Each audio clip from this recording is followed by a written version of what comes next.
My name is Kerry Wilson, and at 67 years old, I thought I had experienced all of life's surprises. A widow living in a quiet Boston suburb, my greatest pride was my only daughter, Amanda, 36. A successful attorney with a loving husband and 2 beautiful children.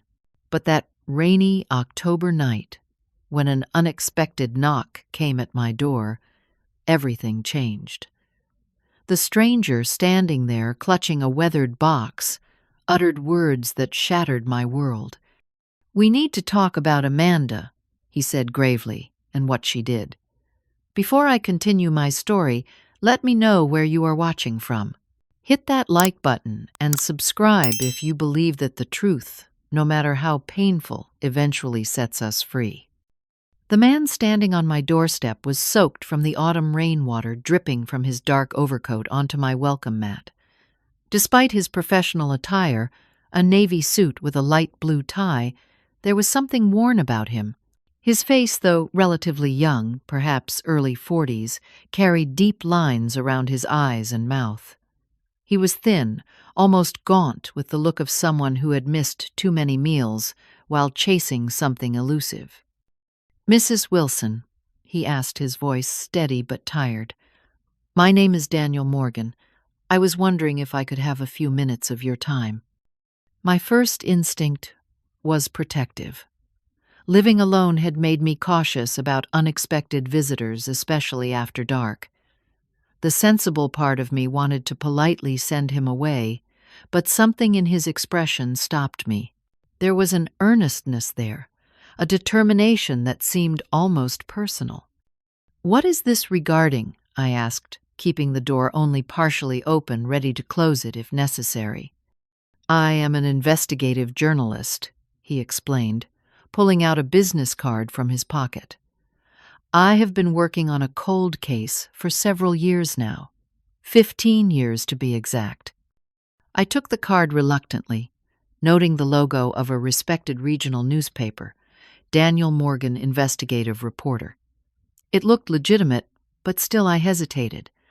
"Whatever story you are working on, I am not sure how I could help," I said, beginning to close the door. "I live a very quiet life." He placed his hand gently on the door frame, not pushing, just a gesture asking me to wait. "Mrs. Wilson, this is about a hit-and-run accident that happened in 2010. A driver struck an 8-year-old boy and fled the scene. That boy, Thomas Wilson, no relation to you," he added, quickly died from his injuries. My heart softened slightly at this tragic story, but confusion replaced my initial suspicion. "That is terrible, Mr. Morgan, truly. But I still do not understand what this has to do with me." Daniel shifted his weight, his eyes, never leaving mine.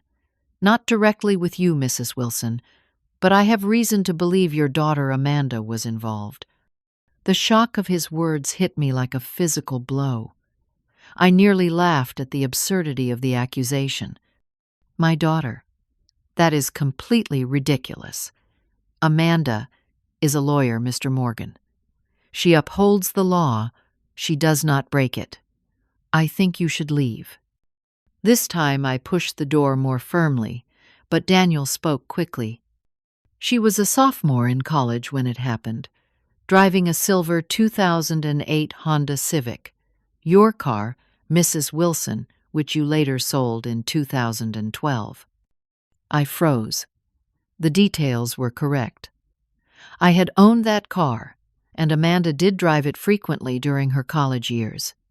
But this meant nothing. Coincidences happened all the time. "Mr. Morgan, I do not know what kind of journalist you are, but making accusations about my daughter based on the type of car I used to own is not only unprofessional, but potentially defamatory." He nodded solemnly. "I understand your reaction. I would feel the same way. But I have been investigating this case for 3 years now. I do not make these claims lightly." He lifted the box he had been holding. It was a simple cardboard storage container worn at the edges, the kind you might find in any office supply store. "May I please come in, just for a few minutes? If what I show you convinces you that I am mistaken, I will leave and never bother you again." Against my better judgment, I stepped aside. There was something in his demeanor that did not strike me as threatening. Determined, yes, even slightly obsessive, but not dangerous. Besides, at my age, I had developed a fairly reliable sense about people, and truthfully, I was confident that whatever he had in that box would prove nothing about my Amanda. I led him to my living room, turning on an additional lamp to dispel the gloom of the rainy evening. He sat on the edge of the sofa, placing the box carefully on the coffee table between us. Thomas Wilson was walking home from a friend's house. Daniel began, his voice softening. It was just after dusk on a Sunday evening in November. According to witnesses, a silver Honda struck him at the corner of Maple and 4th Street and then sped away. Thomas died from his injuries 2 days later in the hospital. I shook my head, genuinely sorrowful for the family, but still certain this had nothing to do with Amanda. "The case went cold," Daniel continued. "No witnesses could identify the driver. The police found paint chips and a broken headlight fragment, but without a car to match them to the evidence was useless." "And somehow you connected this to my daughter?" I asked, not bothering to hide my skepticism. Daniel opened the box carefully. 3 years ago, I started looking into cold cases in the area. This one caught my attention because of a detail in one of the witness statements. A college student mentioned seeing a car with a university parking sticker leaving the scene. The police followed up at the time, but there were hundreds of silver Hondas registered to students. He removed a plastic evidence bag containing what looked like a shard of clear plastic, then a manila folder with photographs, and finally, a small leather-bound book. 6 months ago, I got a break. An anonymous tip led me to search through items at a local thrift store. Someone had donated a box of college memorabilia. Inside, I found this. Daniel handed me the book. It was a journal worn and faded with a delicate floral pattern on the cover. I opened it and immediately recognized the handwriting. My heart began to race as I stared at the familiar looping script that I had seen countless times on birthday cards, grocery lists, and notes left on my refrigerator. Amanda's handwriting was as familiar to me as my own. "Where did you get this?" I whispered, my fingers trembling slightly as I held what was undeniably my daughter's personal journal. As I said, it was donated to a thrift store, along with some college textbooks and dormitory items, all with your daughter's name. I felt violated somehow holding this piece of my daughter's private thoughts. Yet at the same time, a growing sense of dread was building within me. Why would Amanda's journal be in this man's possession? And what could possibly be written inside that connected her to such a terrible accident? "This is an invasion of privacy," I said, firmly closing the journal. "I do not know how you connected this to that poor boy's accident, but my daughter would never be involved in something like that and then hide it." Daniel looked at me with what appeared to be genuine compassion. "Mrs. Wilson, I understand your reaction, but please just look at the entry dated November 14th, 2010, the day after the accident." Against my better judgment, I reopened the journal, turning to the date he mentioned. As I began to read, I felt the ground shift beneath me. The pages of Amanda's journal felt unexpectedly heavy in my hands. I had never invaded my daughter's privacy before, not even when she was a teenager. We had always maintained boundaries based on mutual respect. But now, with Daniel Morgan waiting patiently across from me, I found myself staring at Amanda's intimate thoughts from 15 years ago. The entry was dated November 14th, 2010, written in Amanda's unmistakable handwriting. My eyes scanned the page at first, not wanting to absorb the words but unable to look away. I cannot sleep. Every time I close my eyes, I hear that sound again, that terrible thump and the screech of brakes. I keep telling myself it was just a sign or something in the road. It had to be. I was so careful driving home despite having those 2 glasses of wine. But what if? No, I cannot think about it. I checked the car this morning. There is a dent in the front bumper, and the headlight is cracked. I will tell Mom I hit a pole in the parking garage. She will believe me. She always does. My hands began to tremble more violently. The journal entry continued for another page, documenting my daughter's increasing anxiety as she heard news reports about a hit-and-run accident.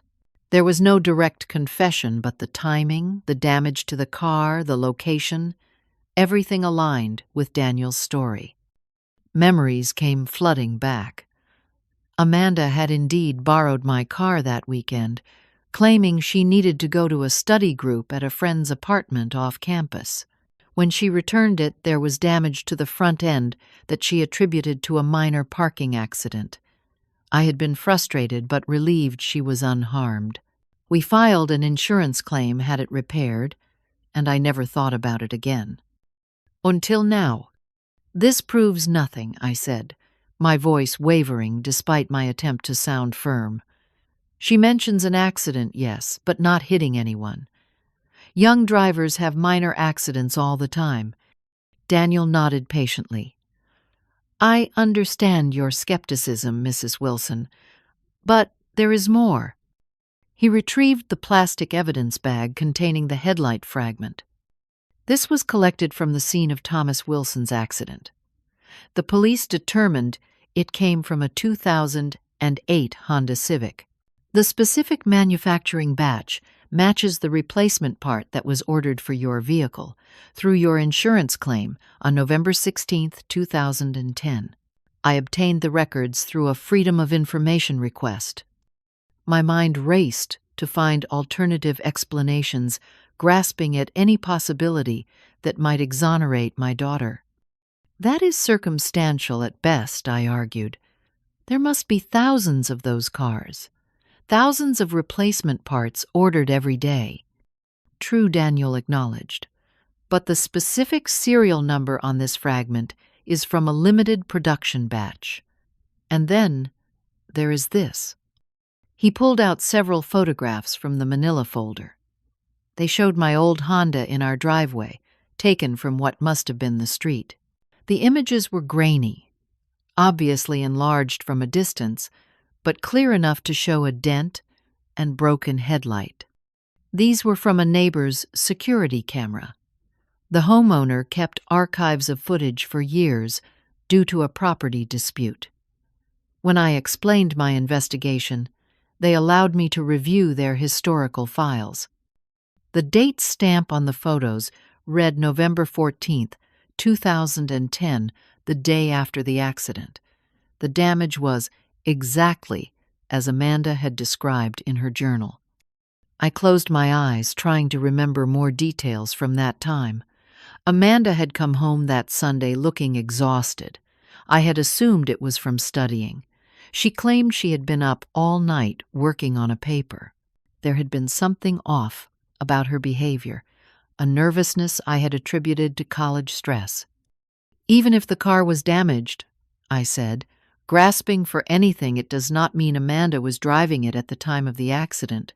Perhaps someone borrowed it from her. Daniel looked sympathetic, but determined.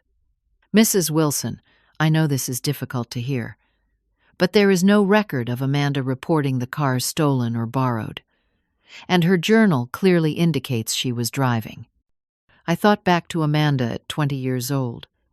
She had been a conscientious student, sometimes high-strung, but always responsible, or so I had believed.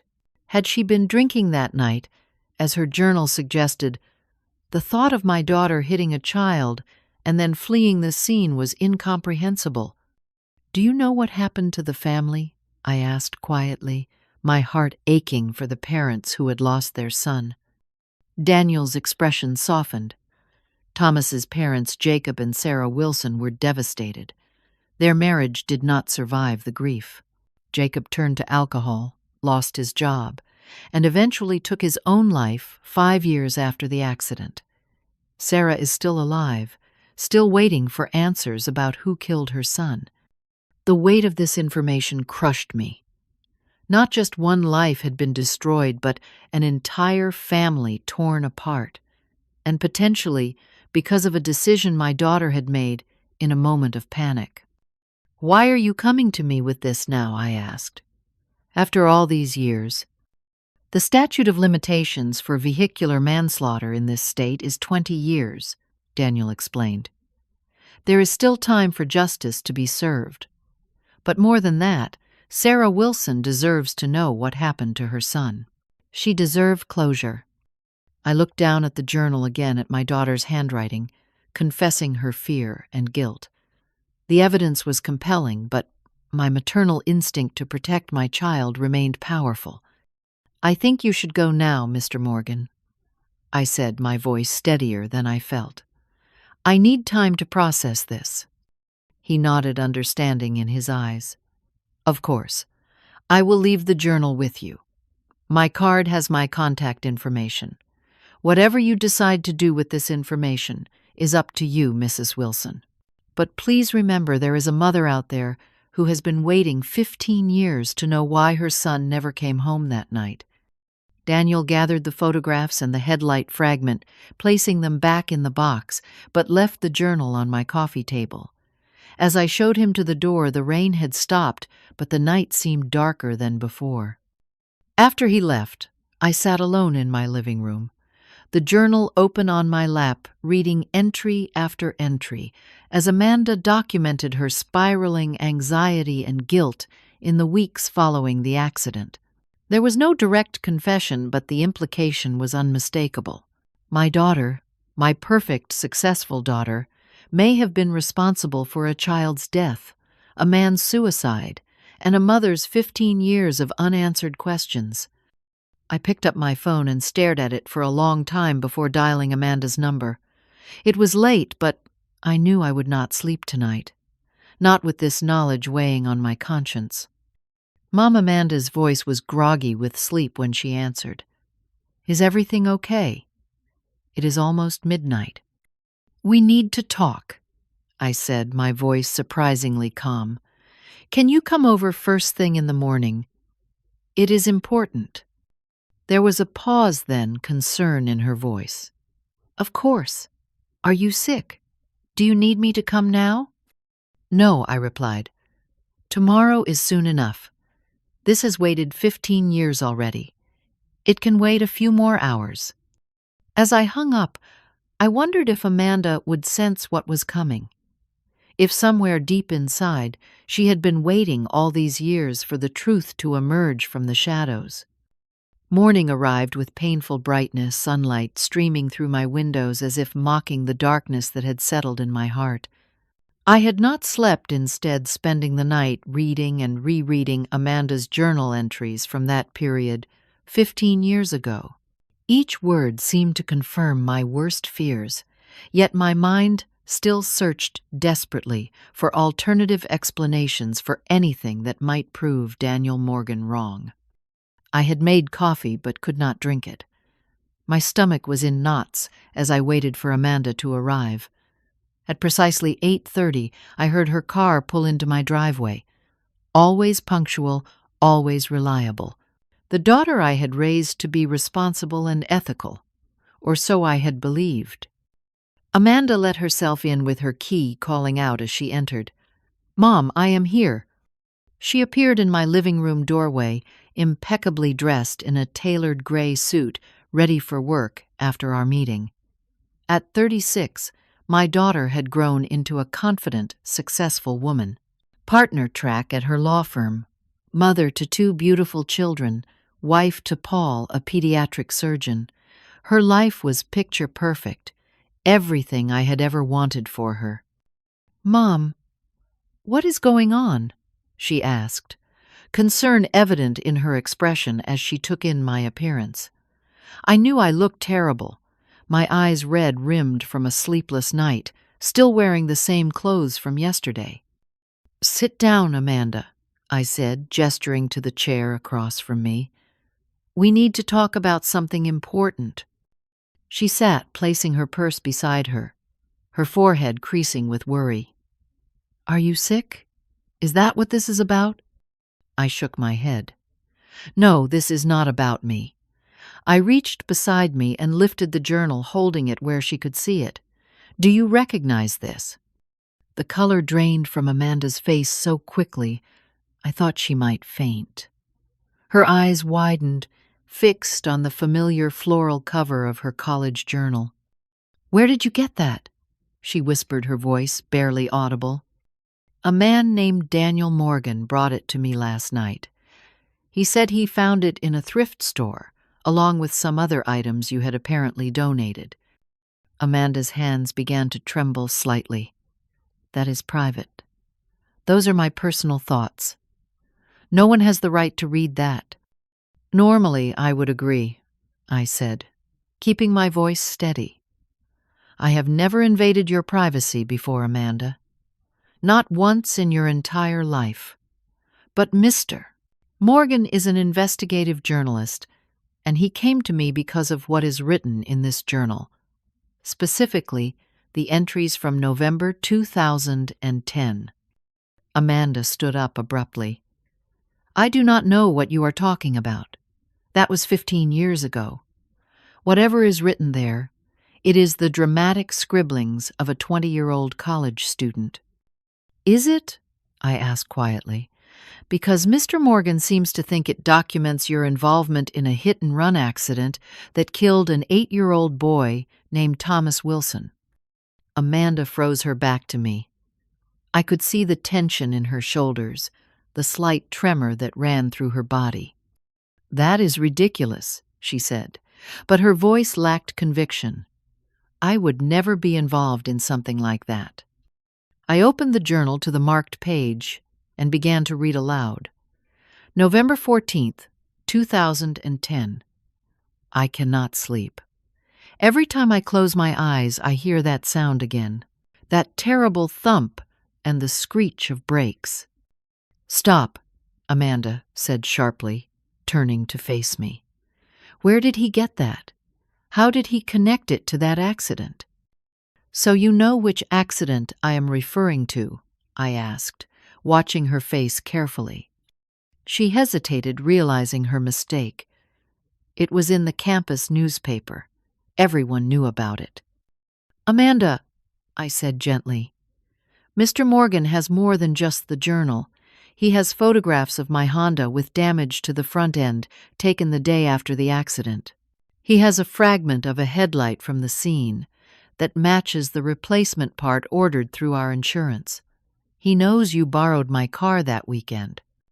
Amanda sank back into the chair, her professional composure crumbling. "He cannot prove anything," she whispered, but it sounded more like she was trying to convince herself than me. "Can you look me in the eye and tell me you had nothing to do with that accident?" I asked, leaning forward, searching her face for the truth. "Can you swear to me that you did not hit that little boy and then drive away?" Amanda's eyes filled with tears. For a long moment she said nothing, just stared at her hands, clasped tightly in her lap. When she finally spoke, her voice was so low I had to strain to hear it. "I never meant for anyone to get hurt." The confession, although not entirely unexpected after what I had read, hit me with the force of a physical blow. My beautiful, accomplished daughter, the person I loved most in this world, had done the unthinkable. "Tell me what happened," I said, my voice surprisingly calm despite the storm raging inside me. "All of it, Amanda. No more lies." She took a shuddering breath, tears now flowing freely down her cheeks. It was a Sunday night. I had been at a party at my friend Jessica's apartment off campus. I had a few drinks. Not many, just enough to feel relaxed. I did not think I was impaired, Mom, I swear. I nodded, not trusting myself to speak. It was raining, and already dark by 6:30. The streets near campus were poorly lit. I was driving carefully, I thought. Then suddenly, there was something in the road. It happened so fast. I felt the impact and heard a sound. I panicked. I convinced myself it was a trash can, or maybe a street sign that had been knocked over in the wind.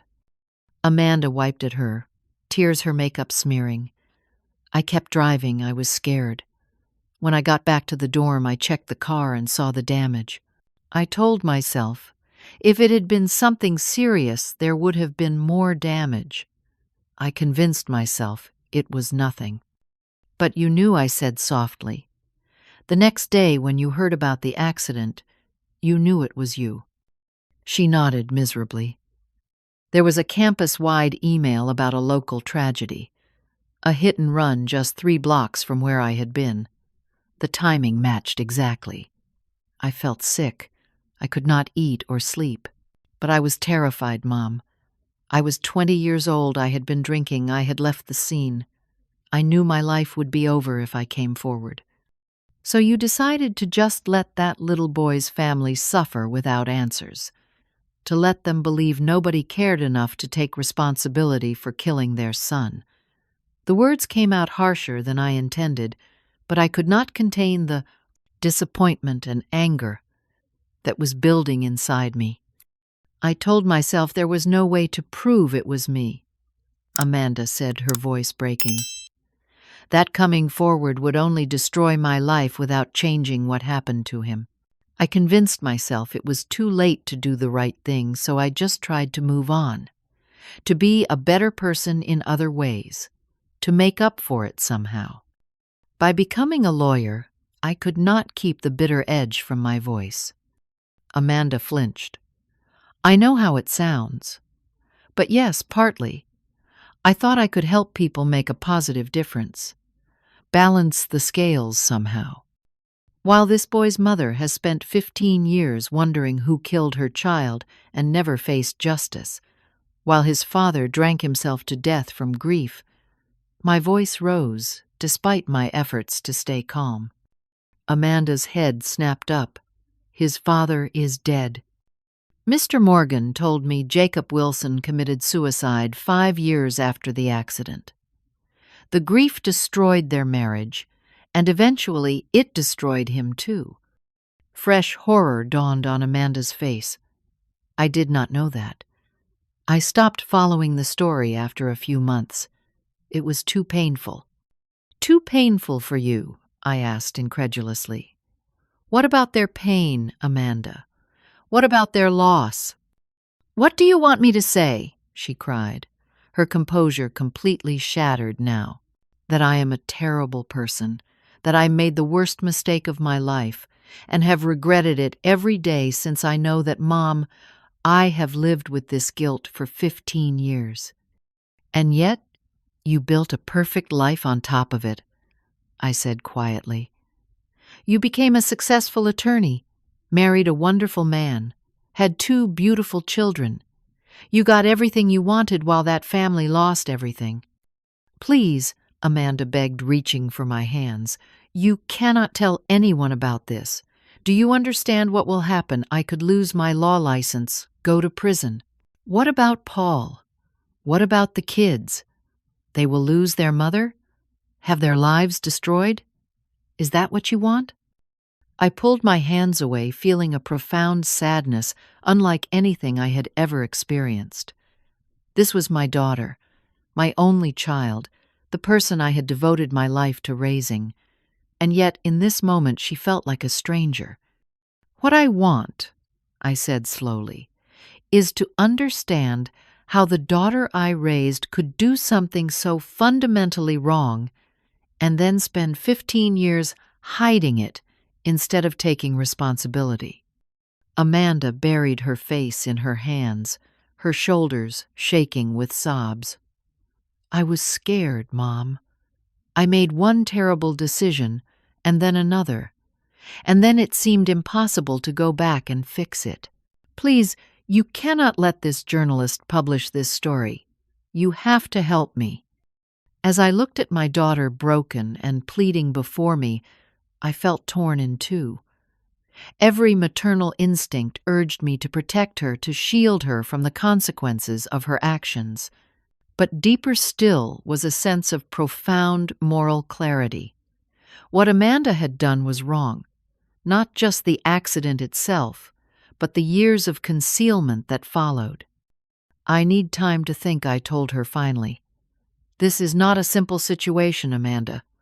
"Mom, promise me you will not talk to that journalist again," she pleaded. "Promise me you will not tell anyone about this, not even Paul." I could not make that promise.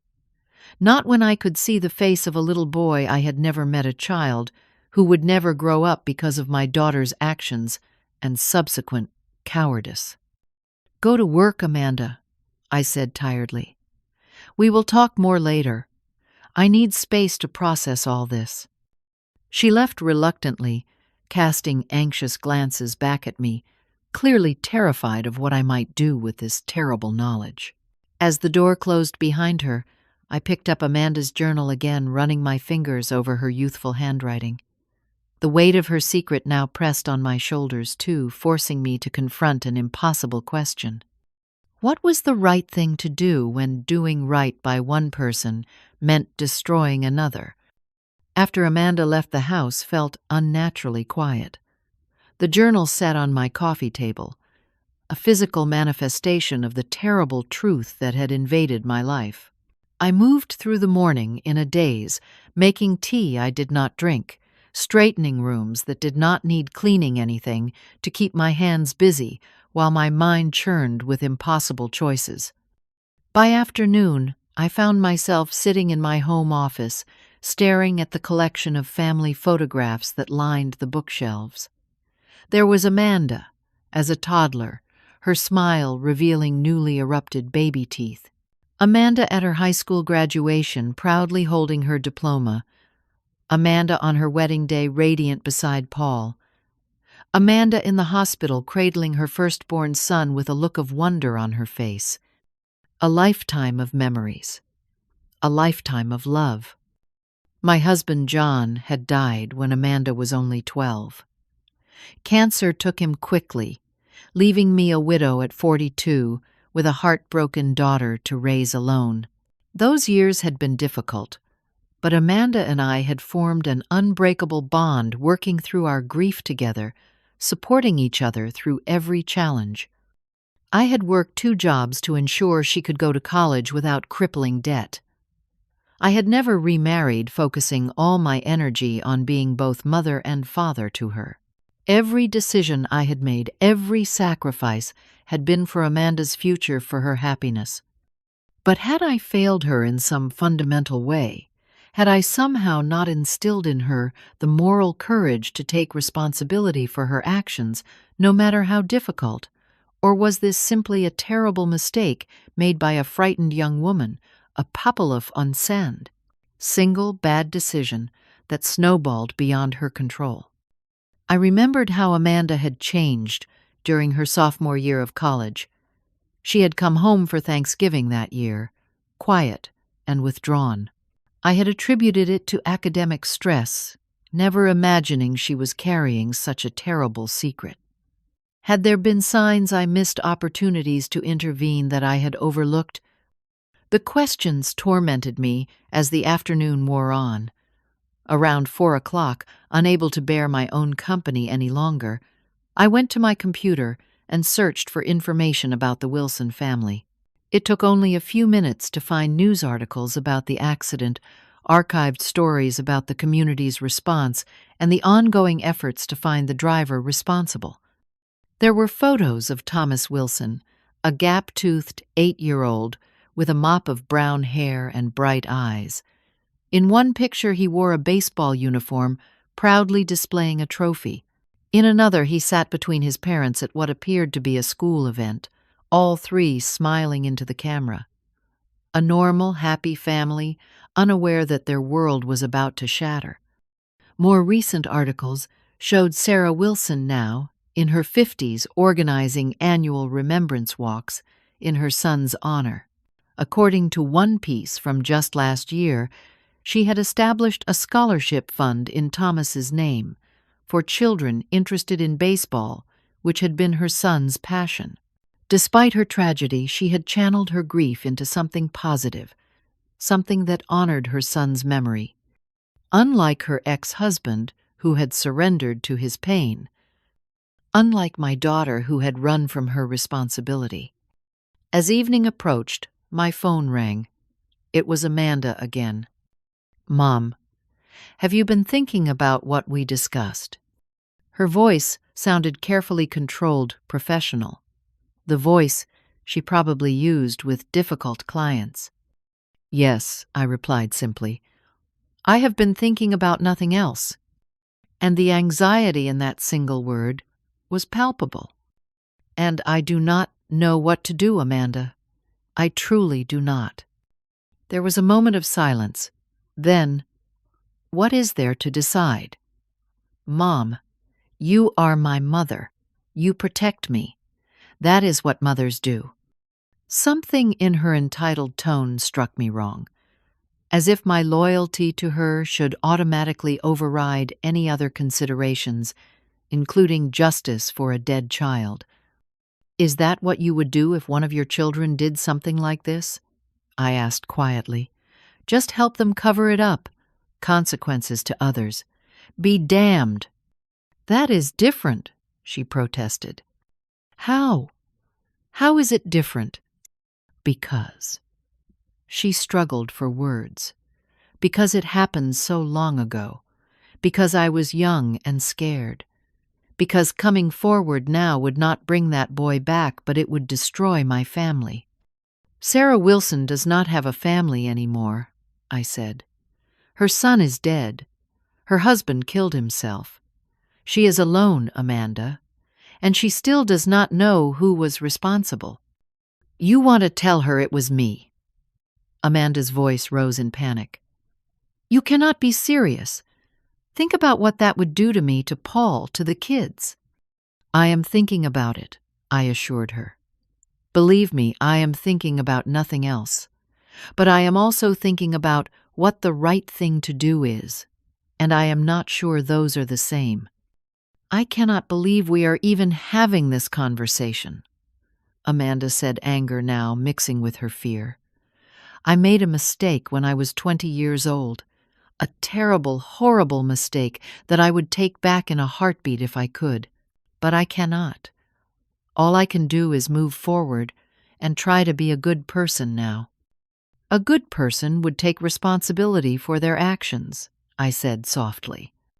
"A good person would also consider the impact of their decisions on innocent people she countered, like my husband and my children, who had nothing to do with this." She was right about that, at least. Paul and the children were innocent in all this. They would be collateral damage if the truth came out now. Was it fair to punish them for Amanda's mistake? But then, was it fair that Thomas Wilson never got to grow up, that Jacob Wilson had been so consumed by grief that he took his own life, that Sarah Wilson had spent 15 years without answers? "I need to meet her," I said suddenly, the decision forming even as I spoke the words. "Meet who?" Amanda asked, confusion evident in her voice. "Sarah Wilson, Thomas's mother." "What?"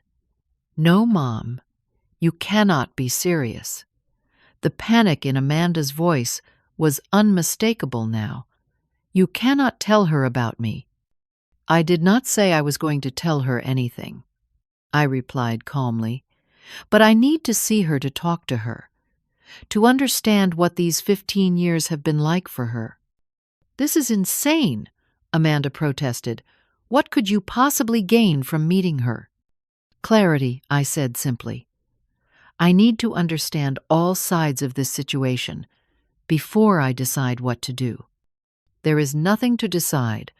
Amanda was nearly shouting now. "You are my mother. Your loyalty should be to me." "My loyalty is to doing what is right," I said, surprising myself with the firmness in my voice. "I raised you to believe the same thing. At least I thought I did." The line went silent for a long moment. When Amanda spoke again, her voice was cold and controlled. "If you do this, if you betray me, we are done. Do you understand that you will never see me or your grandchildren again?" The threat struck me like a physical blow. The thought of losing Amanda, of losing my grandchildren, was almost unbearable. But so was the thought of continuing to live with this terrible secret of being complicit in denying justice to a grieving mother. "I hope you do not mean that," I said quietly. "I have never meant anything more in my life," Amanda replied. "This is where I draw the line, Mom. This is where you choose between me and a stranger." After she hung up, I sat in the growing darkness of my living room, her ultimatum echoing in my mind. Was that what this came down to? A choice between my daughter and a stranger? No, I realized. This was a choice between right and wrong, between truth and lies, between the easy path and the right one. That night I dreamed of a little boy with a gap-toothed smile. He stood in my living room, baseball cap askew on his head, looking up at me with solemn eyes. "Why did no one help me?" he asked simply. "Why did no one tell the truth?" I woke with tears on my face and certainty in my heart. I knew what I had to do. Finding Sarah Wilson's address was not difficult. The articles about her annual remembrance walks included contact information for donations to Thomas's scholarship fund. By mid-morning, I was driving across town to a modest neighborhood, about 20 minutes from my own. I had debated calling ahead but decided against it. What would I say? How could I explain my sudden interest in her son's case without raising suspicions? Better to approach her in person, to find the right words in the moment. Sarah's house was a small, well-maintained Cape Cod with cheerful yellow shutters and flower boxes in the windows. Despite the mid-October, chill chrysanthemums bloomed in brilliant orange and gold evidence of a gardener's loving care. A small stone bench sat beneath a maple tree in the front yard, a plaque affixed to it that I could not read from the street. I sat in my car for several minutes, gathering my courage. What right did I have to intrude on this woman's life, to reopen wounds that had perhaps begun to heal? Yet something compelled me forward, a need to see firsthand the life that had been shaped by my daughter's actions. I approached the front door, slowly rehearsing words that seemed inadequate no matter how I arranged them. Before I could lose my nerve, I knocked firmly on the door. A moment later, it opened to reveal a woman about my own age, though the years had marked her differently. Where my hair had simply gone gray, Sarah Wilson's dark hair was streaked with white in a way that suggested sudden shock rather than gradual aging. Her face bore the deep lines of someone who had known profound grief, yet there was a gentle dignity in her bearing. "Can I help you?" she asked, her voice pleasant but curious. "Mrs. Wilson." I managed my rehearsed speech deserting me. "My name is Kerry McAllister. I wonder if I might speak with you for a few minutes." She studied me with a slight furrow between her brows. "Do I know you from somewhere?" "No," I admitted. "We have never met." I faltered, uncertain how to continue without revealing too much. "I recently learned about what happened to your son, about Thomas, the hit-and-run accident." Sarah's expression changed, a flash of pain, quickly controlled. After 15 years, she had clearly developed mechanisms for managing her grief in public. "Are you a journalist?" she asked cautiously. We get inquiries sometimes when the anniversary approaches. No, nothing like that, I assured her. I am just someone who was moved by your story and wanted to express condolences in person. It was not entirely a lie, but the omission felt heavy on my conscience. Sarah seemed to consider for a moment, then stepped back, opening the door wider. Would you like to come in? I just made some tea. The interior of Sarah's home was warm and inviting, decorated in soft blues and greens. Family photographs lined the walls, many featuring Thomas at various ages, from infancy to the last school picture taken before his death. She had not hidden away reminders of her son, but had integrated his memory into her daily life. She led me to a small kitchen where a teapot sat on the counter. As she prepared 2 cups, I noticed a refrigerator covered with children's artwork, the kind created by elementary school students. My student Sarah explained, following my gaze. I teach 3rd grade now, the same age Thomas was when. She did not finish the sentence, but busied herself with the tea. We settled at the kitchen table, and I wrapped my hands around the warm mug, grateful for something to hold on to. Thank you for seeing me, I began.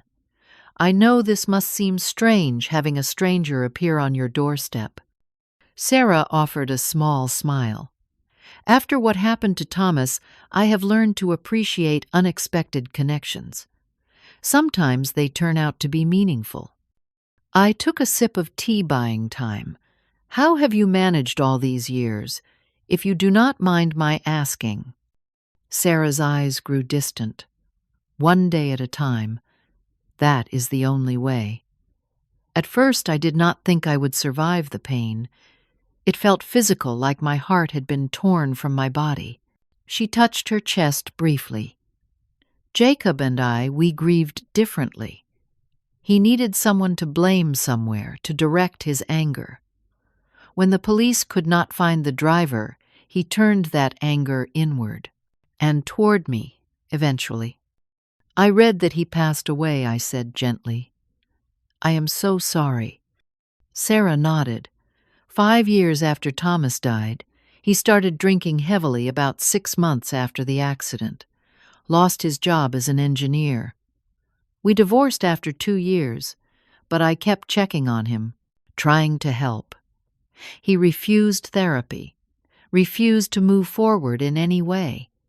When they found him, there was a picture of Thomas on his bedside table. The weight of these revelations pressed on me. Not just one life had been lost because of what Amanda had done, but in a way 2. May I ask, I ventured carefully, what knowing the identity of the driver would mean to you now, after all this time. Sarah looked at me thoughtfully. People often assume I want revenge, that I am looking for someone to punish, but that is not it at all. She rose from the table and gestured for me to follow. She led me down a hallway to a bedroom that had clearly once belonged to a little boy. Unlike the rest of the house, which had been updated over the years, this room remained frozen in time. Baseball pennants hung on the walls, model airplanes suspended from the ceiling. A child's bookshelf filled with adventure stories and science books. A twin bed with a blue and red superhero comforter. I keep his room the same, Sarah said softly. Some people think it is unhealthy, that I should have moved on by now, but this room reminds me of who he was, of all the dreams he had. He wanted to be a pilot, and then a baseball player, and then a scientist, sometimes all in the same week. She picked up a small trophy from the dresser. He won this the week before he died. His first home run. He was so proud. She replaced it carefully, her fingers lingering on the small golden figure.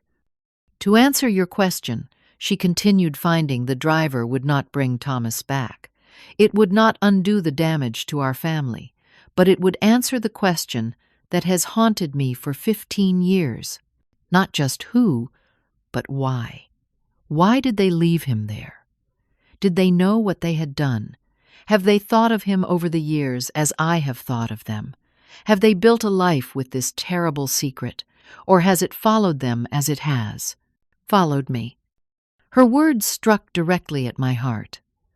I thought of Amanda building her perfect life on the foundation of this terrible secret. The successful career, the beautiful family, all existing parallel to Sarah's grief and Jacob's destruction. "I do not seek vengeance," Sarah said, leading me back to the kitchen. "I seek understanding. Closure, I suppose, though I have come to believe that some wounds never fully close. They just become part of who you are." We returned to our tea, now lukewarm. I struggled to find the right words to offer some comfort without revealing the terrible truth that had brought me to her door. "What made you interested in Thomas's case after all this time?" Sarah asked suddenly, her gaze direct and curious. "You mentioned you recently learned about it." I hesitated, then chose my words carefully. "My daughter is an attorney she works with. I could not bring myself to finish with a direct lie. She is interested in cases where justice has been delayed or denied." It was not entirely false. Amanda was indeed an attorney, though her specialty was corporate law, not criminal justice. Sarah nodded thoughtfully. "There are many such cases, unfortunately. Thomas's is just one among thousands. But I keep his story alive, hoping that someday someone will come forward. That somewhere a conscience will finally speak louder than fear." Her words pierced me. A conscience speaking louder than fear. Was that not exactly what I was struggling with now? The fear of losing my daughter, my grandchildren, weighed against the moral imperative to right a terrible wrong. "What would you say to them?" I asked, my voice barely above a whisper. "If the driver came forward now after all this time—" Sarah considered this, her hands wrapped around her mug. "I have imagined that conversation 1,000 times. In my darkest moments, I imagined saying terrible things, unleashing all my pain and rage. But the truth is, I think I would simply ask why. Why did you leave him there? And then I would tell them about Thomas, who he was, what the world lost when he died." She looked directly at me, and I would thank them for finally telling the truth, because living with a lie that big for that long must be its own kind of prison. We talked for nearly an hour more. Sarah showed me photo albums, told me stories about Thomas, about her work with children now, about the scholarship fund that sent one child to baseball camp each summer in her son's name. She had transformed her grief into purpose, her loss into legacy. As I prepared to leave, Sarah walked me to the door. "May I ask why you really came today, Kerry? I sense there is more to your visit than simple curiosity about an old case." I froze, uncertain how to respond. How much should I reveal? How much did I dare conceal after witnessing the grace with which this woman carried her unimaginable burden? "I am trying to understand something," I said finally, "about responsibility, about truth, about what justice means after so much time has passed." Sarah studied me with knowing eyes. "Whatever brought you to my door, I hope you find the answers you are seeking. And please tell your daughter that some of us are still waiting for the truth, however painful it might be." I drove home in silence. No radio, no distractions, just the echo of Sarah Wilson's words in my mind. The small stone bench I had noticed in her yard, I had learned, was a memorial to Thomas. The plaque bore a simple inscription: "Truth is the highest offering we can make to those we have lost." By the time I reached my house, I knew what I had to do. The choice between my daughter and a stranger was no choice at all. This was about something far more fundamental, something I had tried to instill in Amanda from her earliest years. The difference between right and wrong. The power of truth over lies. The courage to face consequences, no matter how difficult. I picked up my phone and made 2 calls. The first to Amanda asking her and Paul to come to my house that evening. The second to Daniel Morgan thanking him for bringing the journal to me and asking for a little more time before I made my decision about what to do with the information. Then I sat down and wrote out everything I wanted to say to my daughter, knowing that the coming conversation would be the most difficult of my life. By 7 o'clock that evening, my living room had become the setting for what felt like an emotional tribunal. Amanda and Paul sat side by side on the sofa, their postures, revealing their different states of mind. Amanda perched rigidly on the edge, hands clasped so tightly her knuckles had gone white. Paul reclined slightly confused but supportive, occasionally glancing at his wife with concern. I had not told him why I had summoned them both. That burden would fall to Amanda. "Thank you for coming." I began, my voice steadier than I expected. "Paul, I apologize for the mystery, but what we need to discuss concerns the entire family." Mom Amanda interrupted, her voice tight with anxiety. "Whatever you think you need to say, I would prefer we discuss it privately first."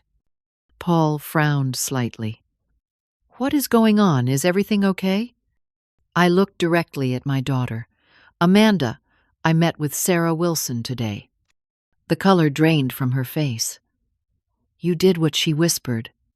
"Who is Sarah Wilson?" Paul asked, looking between us. "She is the mother of Thomas Wilson," I explained, keeping my eyes on Amanda, the 8-year-old boy who was killed in a hit-and-run accident 15 years ago. The accident that Amanda was responsible for. The room fell into stunned silence. Paul turned to his wife, disbelief written across his features. "What is she talking about, Amanda?" Amanda shot me a look of pure betrayal before turning to her husband. "Mom has been talking to some journalist who has a crazy theory about an accident that happened when I was in college. It is all circumstantial, nothing but wild accusations." "It is not just accusations," I said firmly. "And you know it, Amanda. You admitted it to me yesterday." Paul's expression hardened as he looked at his wife. "Is that true? Were you involved in a fatal hit-and-run?" Amanda's composure finally cracked. Tears spilled down her cheeks as she buried her face in her hands. "It was an accident," she sobbed. "I never meant for anyone to get hurt." Paul moved away from her slightly, his face a mask of shock. "All these years we have been married, and you never told me this. You let a child die, and then just what went on with your life like nothing happened." "I was 20 years old, Amanda," cried defensively. "I was scared and stupid, and I made a terrible mistake." "A mistake is forgetting to pay a bill or missing an appointment," Paul said, his voice rising. "This was a choice, Amanda. A choice that killed a child and apparently destroyed his family." "You do not understand," she pleaded, reaching for his hand. He pulled away. "I have lived with this guilt every day. I have tried to make up for it by being a good person, by helping others through my work."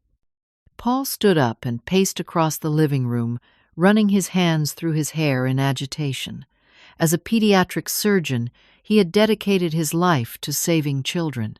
The revelation that his wife had been responsible for a child's death, and had hidden it from him throughout their marriage, was clearly devastating. "How could you keep this from me?" he asked, his voice breaking. "We have shared everything, or at least I thought we had." "I was afraid," Amanda admitted, looking smaller and younger than I had seen her in years. "Afraid you would look at me exactly the way you are looking at me right now. Like I am a monster." "I do not think you are a monster," Paul said after a moment. "I think you made a horrific mistake as a young adult.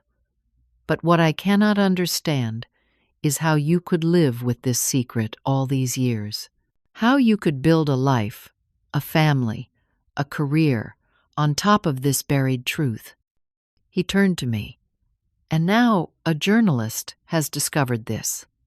What does that mean for Amanda legally? The statute of limitations for vehicular manslaughter in this state is 20 years, I explained. She could still be prosecuted. But more importantly, the Wilson family deserves to know the truth after 15 years of unanswered questions. So, what are you suggesting? Paul asked quietly. That Amanda turn herself in to the police. Yes, I said simply. That is exactly what I am suggesting. No, Amanda cried, leaping to her feet. Do you understand what that would mean? I would lose my law license. I could go to prison. What about the kids, Paul? What about our life together? Everything would be destroyed. Paul looked at her with a mixture of sadness and resolve. The life we have built is already compromised, Amanda. It was built on a foundation of deception. I cannot unknow this information, and I cannot pretend it does not matter. So, you are both against me now. Amanda looked frantically between us. My own mother and my husband, the two people who are supposed to love me unconditionally, both turning your backs on me. This is not about turning our backs on you, I said gently. This is about helping you do the right thing. Finally, after 15 years. The right thing for whom Amanda demanded. Not for me. Not for my children. Not for our family. The right thing, period, Paul said firmly. Amanda, I am a pediatric surgeon. Every day I fight to save children's lives. How can I face myself, my colleagues, knowing my wife was responsible for a child's death and never took responsibility? And I met Sarah Wilson today, I added quietly. I saw Thomas's room kept exactly as it was the day he died. I heard about his father's suicide 5 years after the accident. I learned about the life Sarah has built around preserving her son's memory and helping other children. I moved closer to Amanda, wanting her to understand. She does not want revenge, Amanda. She wants the truth. She wants to know why the person who took her son's life left him there on the street. She wants closure. And you think me going to prison would give her closure? Amanda asked bitterly. I think you facing the consequences of your actions would finally allow this situation to heal, I replied, for all involved, including you. How can you say that? How can you claim to love me and then push me toward destroying my own life? Because sometimes love means pushing the people we care about to do difficult things, I said, my voice breaking slightly. Because I raised you to believe in honesty, responsibility, and courage. Because I know deep down the Amanda I raised cannot truly be at peace while this lie consumes her from within. Paul moved to stand beside me, a united front that clearly shocked Amanda. I love you, he said quietly. That has not changed, but I cannot support continuing this deception. Not now that I know. Think about what we teach our own children about honesty, about accountability. How can we ask them to live by values we ourselves abandon when they become inconvenient or painful? Amanda sank back onto the sofa, all fight leaving her body. She looked defeated, hollowed out. What about the kids? She asked, her voice small. What will happen to them if I go to prison? We will face that together, Paul assured her, sitting beside her, but not touching her. But hiding from the truth is not an option anymore, Amanda. It never should have been. I was so scared, she whispered. That night when it happened, I panicked. And then the next day, when I realized what I had done, I was terrified. Each day that passed made it harder to come forward to admit what I had done, until eventually it seemed impossible. It is never too late to do the right thing, I told her gently. Never too late to tell the truth, to take responsibility, to begin to make amends. What would that even look like after all this time? She asked, genuine uncertainty in her voice. It starts with coming forward, Paul said. Speaking to the police, explaining what happened. Getting a lawyer who specializes in criminal defense rather than corporate law. And meeting with Sarah Wilson, I added, telling her yourself what happened that night, answering the questions she has lived with for 15 years. Amanda looked up, real fear in her eyes. Face her? The mother of the little boy I. She could not finish the sentence. Yes, I said firmly. Face her. It is the very least you can do. Amanda was quiet for a long time, her breathing gradually steadying as she absorbed everything we had said. When she finally spoke, her voice was different, calmer, as if a decision had been reached. I have been running from this for so long, she said quietly. Living with this secret has been like carrying a weight that gets heavier every year. Sometimes I would see a boy who would be about Thomas's age now and wonder what he would have become. Sometimes I would look at my own children and feel like a fraud, like I did not deserve their love or innocence. She looked up at Paul, then at me. I do not know if I can face Sarah Wilson. I do not know if I have that kind of courage. But you are right, both of you. This has to end. The truth has to come out, whatever the consequences. Relief washed over me, tempered by the knowledge that difficult days lay ahead. But for the first time since Daniel Morgan had appeared on my doorstep with that weathered box, I felt like I could breathe fully. We will be with you, I promised. Every step of the way. Paul nodded in agreement, tentatively taking Amanda's hand. She clutched it like a lifeline. Tomorrow, she said, her voice stronger now. Tomorrow I will call a criminal defense attorney, and then I will go to the police station. As they left that evening, Amanda embraced me tightly at the door. I am scared, she whispered, but also relieved somehow. Is that strange? No, I assured her, smoothing her hair as I had when she was a child. The truth has that effect even when it is painful. Especially then. After they departed, I sat alone in my quiet house, thinking about the long journey ahead for all of us. There would be legal proceedings, media attention, difficult conversations with Amanda's children. The path would not be easy. But for the first time in 15 years, it would be honest. And in that honesty lay the possibility of healing not just for Sarah Wilson, but for Amanda too. And for me, a mother who had nearly failed in her most important duty, not just to love her child, but to guide her toward becoming the person she was meant to be. A person of integrity, courage, and truth. 2 years have passed since that rainy October night when Daniel Morgan arrived at my door with a weathered box and a 15-year-old secret.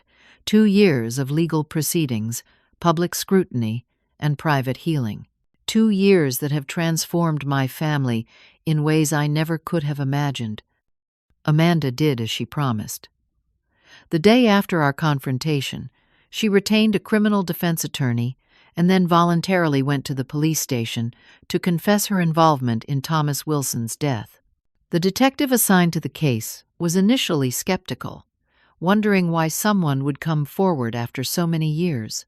But when Amanda provided details that had never been released to the public and turned over her old journal, his skepticism turned to somber acceptance. The legal process unfolded slowly.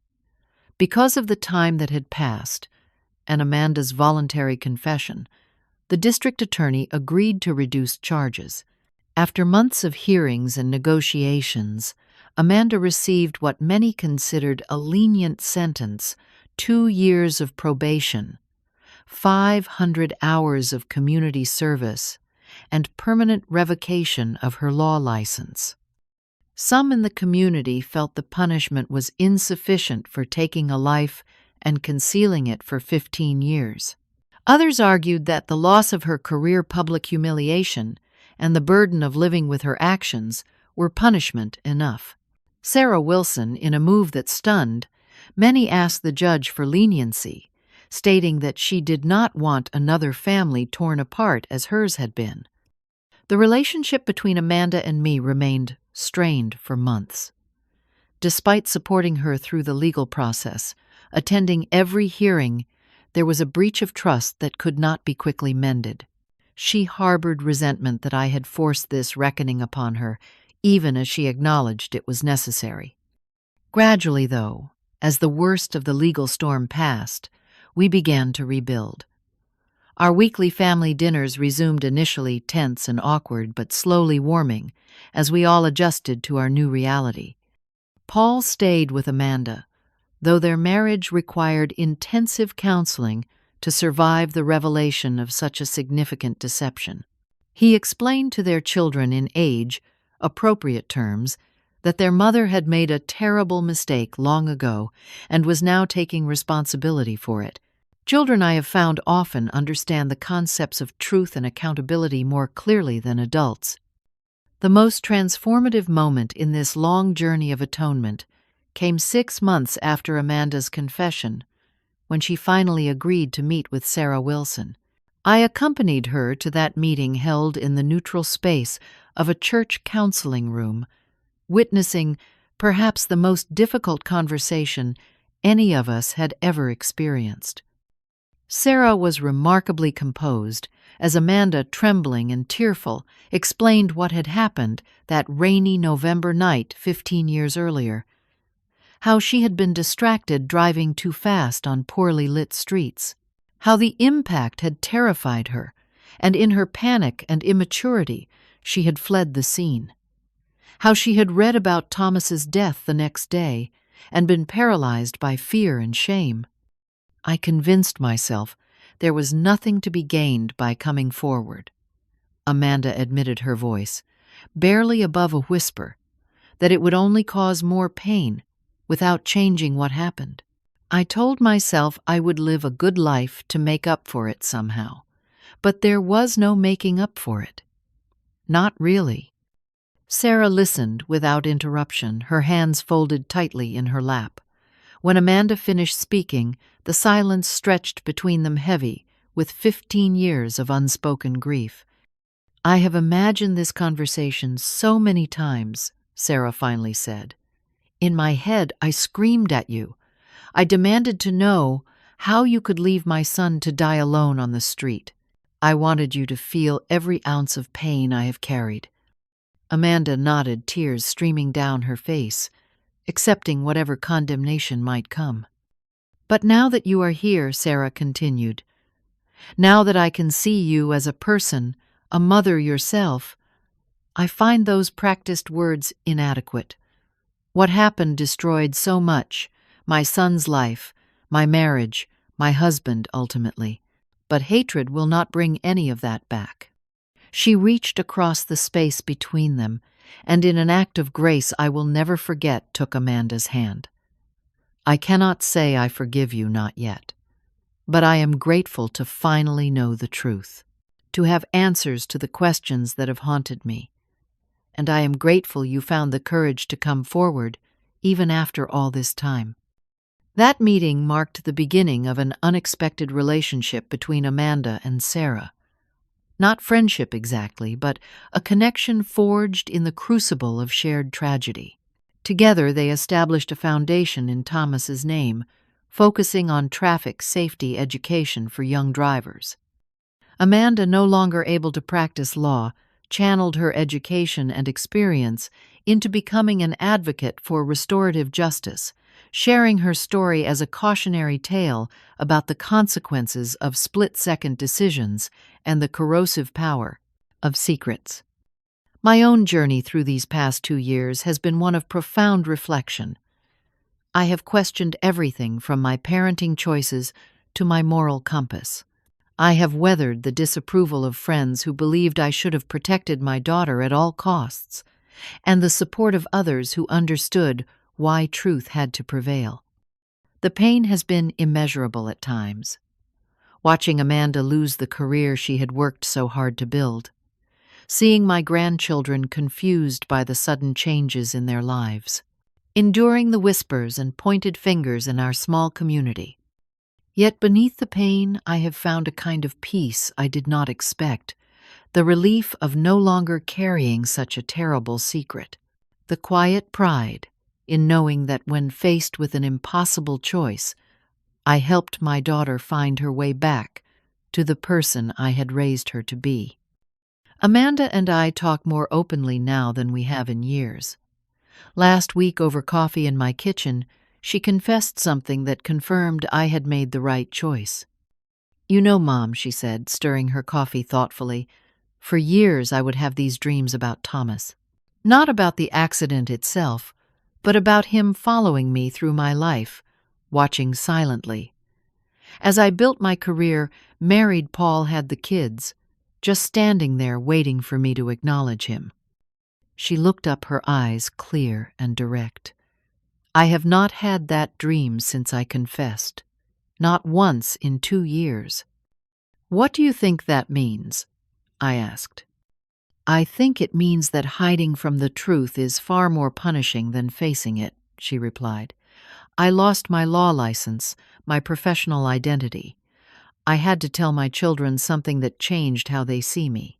But I am no longer haunted, and that is worth everything." Sarah Wilson told me something similar when we met for coffee last month, a quiet ritual we have established. "For 15 years, I imagined finding the person who killed Thomas would bring me closure," she said. "But what I have discovered is that closure does not come from punishment. It comes from truth, from connection, from knowing that Thomas's life and death had meaning, that his story continues to affect others. As I reflect on all that has transpired, I am reminded of something my husband John used to say before cancer took him from us. The measure of a life well lived is not in avoiding mistakes, he would tell Amanda, but in how you respond when you make them." Amanda's initial response to her terrible mistake was fear and denial. For 15 years she ran from the truth, believing she could outpace it. But in the end, the truth caught up to her, as it always does. And when it did, when she finally turned to face it, she found not just consequences, but also a kind of redemption. I do not know what the future holds for any of us. I know there will be difficult days ahead, moments when the weight of all that happened threatens to overwhelm us again. But I also know we will face those days honestly together, no longer burdened by secrets. Sometimes it takes a lifetime to understand that love is not about shielding those we care about from the consequences of their actions, but about helping them face those consequences with dignity and courage. Love, as I have learned, always comes with a price, but truth and healing are rewards beyond measure. So what about you? Have you ever been faced with a choice between protecting someone you love and doing what you know is right? How did you navigate that impossible terrain? If you found my story meaningful, please like and subscribe to hear more reflections from a life that has taught me, sometimes painfully, that the hardest paths often lead to the most important destinations. Thank you for listening, and remember, it is never too late to choose truth, no matter how difficult that choice may be.